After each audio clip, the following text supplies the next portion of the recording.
എന്റെ പ്രിയമുള്ളവരെ വേദനിപ്പിക്കുന്ന സത്യം നിങ്ങളോട് പറയുകയാണ്.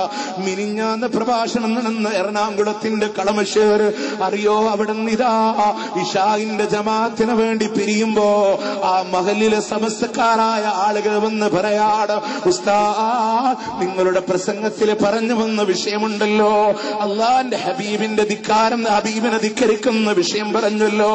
അവിടെ ഒരു കാര്യം പ്രത്യേകമായി പറയേണ്ടതുണ്ട്. ഈ ഒരു പള്ളിയുടെ ചുറ്റുഭാഗത്തോ ഈ പ്രസംഗം റോഡിൽ നിന്ന് കേൾക്കുന്ന ആളുകളുണ്ട്. അവരിൽ 3 പേര് ഇവിടെ അടുത്തുള്ള വീടുകളിലോ അവരുടെ ഉമ്മമാരെ നോക്കാ കൂലിക്ക് ഏൽപ്പിച്ചിരിക്കയാ. നോക്ക് നിങ്ങൾ, ഇന്നിതാ പെയിൻ ഗസ്റ്റായി കുട്ടികൾ ജീവിക്കുന്ന പോലെ മാതാപിതാക്കളെ കൊണ്ടുപോയി തള്ളുമ്പോ എന്റെ പ്രിയമുള്ളവരെ, ഇത് 1ഉം 2ഉം വർത്തമാനമല്ലല്ലോ. ഗ്രാമങ്ങളിലൂടെ പട്ടണങ്ങളിലൂടെ കൂണുപോലെ മുളച്ചു പൊങ്ങിയ വൃദ്ധസദനങ്ങളിലൂടെ കഴിയുന്നവരാരാ? മക്കളില്ലാത്തവരല്ല, മക്കളുണ്ടായിട്ടും നോക്കാത്ത മാതാപിതാക്കളാണെങ്കിലോ എന്തേ പൊന്നുപോലെ നിന്റെ ഉമ്മാനെ നിനക്ക് വേണ്ട എന്ന് തോന്നിയിട്ടുണ്ടെങ്കിലോ അല്ലാഹുവിന്റെ റസൂൽ സല്ലല്ലാഹു അലൈഹി വസല്ലം പറയാ, ഉമ്മത്തിന്റെ പരാജയത്തെ കുറിച്ച് 1400 സംവത്സരങ്ങൾക്ക് മുമ്പ് അല്ലാഹുവിന്റെ ഹബീബ് പറഞ്ഞില്ലേ, ഒരാണിതാവന്റെ പെണ്ണിന്റെ വാക്ക് കേൾക്കുമ്പോ അവന്റെ ഭാര്യയുടെ വാക്ക് കേട്ടുകൊണ്ട് ഉമ്മാനെ അകറ്റുന്ന കാലം വന്നാ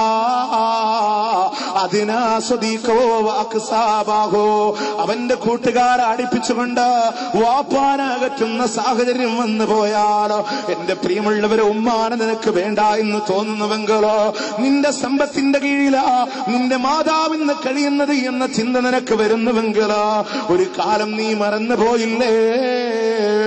ഒന്നുമല്ലാതിരുന്ന കാലഘട്ടങ്ങളിലോട് മടക്കി പിടിച്ച കൈകളുമായി കരയാൻ മാത്രം അറിയുന്ന രീതികളിലോട് ഭൂമി ലോകത്തേക്ക് നീ പറന്നു വീഴുമ്പോ, ഒരാടിന്റെ കുഞ്ഞിനുള്ള കഴിവ് പോലും നിനക്കില്ലാതെ വരുമ്പോ, മാതാവിന്റെ അമ്മിഞ്ഞ പാലിനോട് മാറിടത്തോടെ നിന്നെ ചേർത്ത് വെക്കുമ്പോ, ലോകത്തിലെ ഏറ്റവും വലിയ മുഹൂർത്തത്തിന് വേണ്ടി സാക്ഷ്യം വഹിക്കുമ്പോ ആ മാതാവിന്റെ കഷ്ടപ്പാട് മറന്നുപോയോ?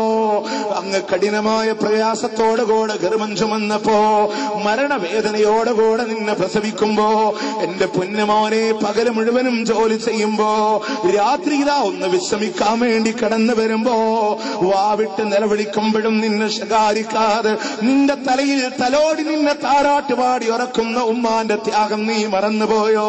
സൂര്യന്റെ ചുട്ടുപൊള്ളുന്ന താപത്തിന് കീഴെ പണിയെടുത്തു പോയ വാപ്പയില്ല, വൈകുന്നേരം ഒന്ന് വിശ്രമിക്കാൻ വരുമ്പോ അലമുറയിട്ട് കരയുന്ന നിന്നെ അങ്ങ് തോളിലിട്ടുകൊണ്ട് ചന്ദ്രന്റെ നിലാവരകൾക്ക് നാട് കൊണ്ടു നടന്ന ഒരു വാപ്പാനെ നീ മറന്നു പോകുന്നുവെങ്കിലോ എന്റെ പൊന്നുമോനെ നീ ഓർക്കുന്നുവോ?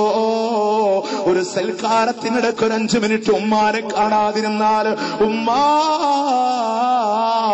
എന്ന് വിളിച്ച് നീ കരഞ്ഞിരുന്ന കാലഘട്ടം നീ മറന്നുപോയില്ലേ?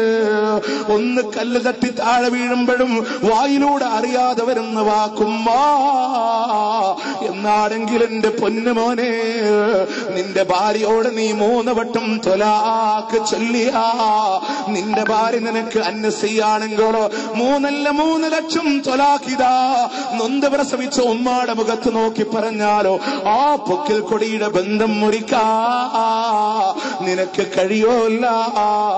ലോകത്തേത് അതിനൂതനമായ ശാസ്ത്രക്രിയ ചെയ്താലും അള്ളാഹു നിന്റെ ഉദരത്തിൽ തന്ന ആ മാതാവിന്റെ മുദ്രയുണ്ടല്ലോ, നിന്റെ പൊക്കിൽ ചുഴിയുണ്ടല്ലോ, അതിനെ മായ്ച്ചു കളയാൻ സാധ്യമല്ല. അവരോട് ചെയ്യുന്ന പോലും പറയില്ലേ എന്ന് പഠിപ്പിക്കുമ്പോ, കാരുണ്യത്തിന്റെ ചിറക് താഴ്ത്തിക്കൊടുക്കണേ എന്ന് പറയുമ്പോ ആ ഉമ്മാടെ മനസ്സുണ്ടല്ലോ അതങ്ങ് വേദനിച്ചുകൊണ്ടൊരു കണ്ണീര് താഴെ വീണു പോയാൽ, ഇന്ന് നമ്മുടെ നാടുകളില് ആസിഡുകളുടെ രാജാവെന്ന് പറയുന്ന സൾഫ്യൂരിക് ആസിഡിനെക്കാളോ പവറുള്ള ഒന്ന് ലോകത്തുണ്ടെങ്കിൽ അത് മാതാവിന്റെ നോവുന്ന കണ്ണുനീരാ, ഒരു ഉമ്മാന്റെ നോവുന്ന കണ്ണുനീരാ. അത് വീഴ്ത്തല്ലേ എന്റെ പ്രിയമുള്ളവര്? അറിയോ നിങ്ങൾക്ക് ആ മാതാവിന്റെ മനസ്സ് പെട്ടെന്ന് വേവുന്നില്ലല്ലോ. തന്റെ മകന് ഇതാ ഒരു മാതാവിനെ കുത്തിക്കൊലപ്പെടുത്തുമ്പോ ആ കരള് പറിച്ചെടുത്തൊരു കുപ്പിയിലാക്കി മകൻ ഓടിയാലോ, ഒരു മരത്തിന്റെ വേര് തട്ടി താഴെ വീഴുമ്പോ ആ കുപ്പിയിലുള്ള കരള് പോലും ചോദിച്ചവത്ര മോനെ നിനക്ക് വേദനിച്ചോ? അതാണ് ഒരു മാതാവിന്റെ മനസ്സെന്ന അല്ലേ? നിങ്ങൾ ആലോചിച്ചോക്ക്, ഇത്രമാത്രം നമ്മളിൽ ശ്രദ്ധ ചെലുത്തുന്നു. ഉമ്മാനെ അള്ളാന്റെ ഹബീബ് ഏറ്റവും ലോകത്ത് കടപ്പാടുള്ളത് ആരോടാണ്?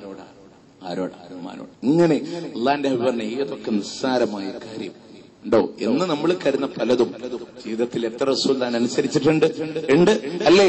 ഈ ലോകത്തോട് വിട പറയുമ്പോ നമ്മുടെ ഉമ്മയായ ആയിഷത്ത് സിദ്ദീഖ റളിയല്ലാഹു അൻഹയുടെ മടിത്തട്ടില് അള്ളാഹുവിന്റെ പ്രവാചകൻ സല്ലല്ലാഹു അലൈഹി വസല്ലമ കിടക്കുമ്പോ അവിടുന്ന് പറഞ്ഞില്ലേ, അസ്സലാ അസ്സലാ, നമസ്കാരത്തിന്റെ കാര്യമൊന്ന് ശ്രദ്ധിക്കണേ. എത്ര ശ്രദ്ധ ചെലുത്തി പ്രിയമുള്ളവരെ. അപ്പോ